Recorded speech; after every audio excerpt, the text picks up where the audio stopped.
રાજીવ ગાંધીની જન્મ જયંતિની અનોખી ઉજવણી, વૃક્ષારોપણથી લઈને નર્સિંગ સ્ટાફનું સન્માન. દેશના સૌથી યુવા વડાપ્રધાન અને 21મી સદીના આધુનિક ભારતનું સ્વપ્ન જોનારા સ્વર્ગીય રાજીવ ગાંધીની જન્મ જયંતિ નિમિત્તે સમગ્ર દેશમાં તેમને યાદ કરવામાં આવી રહ્યા છે. ત્યારે મહેસાણા ખાતે કોંગ્રેસ પરિવાર દ્વારા રાજીવ ગાંધીની જન્મ જયંતિ માત્ર એક સ્મરણ દિવસ પૂરતી સીમિત ન રાખતા તેને સમાજ સેવા અને જનકલ્યાણના સંકલ્પ દિવસ તરીકે અનોખી રીતે ઉજવવામાં આવી હતી. મહેસાણા જિલ્લા કોંગ્રેસ પ્રમુખ બળદેવજી ઠાકોર સહિતના આગેવાનો અને કાર્યકરોની ઉપસ્થિતિમાં વૃક્ષારોપણ, દિવ્યાંગ બાળકો સાથે ખુશીની ક્ષણો અને આરોગ્ય કર્મીઓના સન્માન જેવા વિવિધ સેવાકીય કાર્યક્રમોનું સુંદર આયોજન કરવામાં આવ્યું હતું. કાર્યક્રમની શરૂઆત પર્યાવરણ જતનને સંદેશ આપતા વૃક્ષારોપણથી કરવામાં આવી હતી. આ બાદ આગેવાનો દિશા સ્કૂલ ખાતે પહોંચ્યા હતા, જ્યાં મૂક બધિર અને દિવ્યાંગ બાળકો સાથે કેક કાપીને રાજીવ ગાંધીની જન્મજયંતિની ઉજવણી કરી.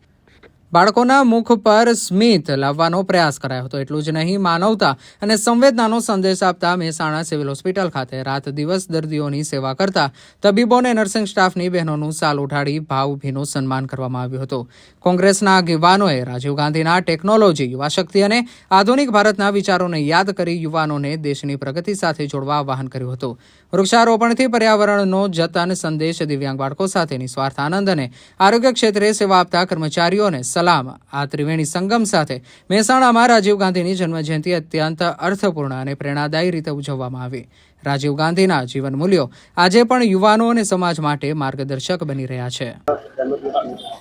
આજે આ દેશના સૌથી યુવા વડાપ્રધાન એવા રાજીવજીની જન્મજયંતિ છે. એ નિમિત્તે આજે મહેસાણા ખાતે પહેલાં વૃક્ષારોપણનો કાર્યક્રમ હતો. તે કાર્યક્રમ પૂરો કરીને મેં દિશા સ્કૂલ ખાતે મૂકબધિર બાળકોનો વચ્ચે કેક કાપી અને એમને સન્માનવાનો પ્રોગ્રામ પણ આજે હતો.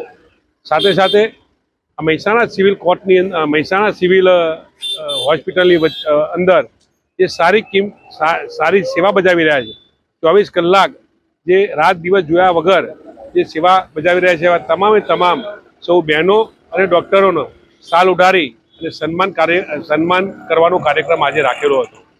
આ દેશના યુવા વડાપ્રધાન આપણી વચ્ચે રહ્યા નથી.